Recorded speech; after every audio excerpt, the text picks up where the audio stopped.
कच्च्या केळीची भाजी जर तुम्ही एकदा ट्राय केलात ना तर आठवड्यातून 2 वेळा नक्की ही भाजी बनवून खाल. इतकी टेस्टी भाजी होते. तर करायची कशी चला बघूया. कच्च्या केळीच्या साली काढून घ्यायच्या आहेत आणि त्याला पाण्यामध्ये ठेवायचं. मग सुती कपड्याने पुसून घ्यायचं आणि त्याच्यानंतर तुम्हाला आवडतील तसे त्याचे काप करून घ्यायचे. कढईमध्ये तेल घ्यायचं. आता हे काप ना आपल्याला हलके सोनेरी कलर येईपर्यंत चांगले तेलामध्ये तळून घ्यायचे.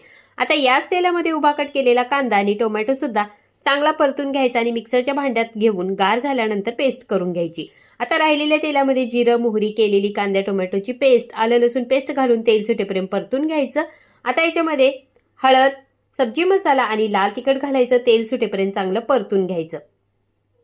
याच्यामध्ये गरम पाणी घालायचं आणि ही ग्रेव्ही आपल्याला 2-3 मिनिटं चांगली झाकण ठेवून शिजवून घ्यायची. आता या ग्रेव्हीमध्ये आपण केळ्याचे काप घालायचे, चवीपुरतं मीठ घालायचं, झाकण ठेवून भाजी आपल्याला 4-5 मिनिटं चांगली शिजवून घ्यायची. मस्त इथे आपली टेस्टी केळ्याची भाजी तयार आहे.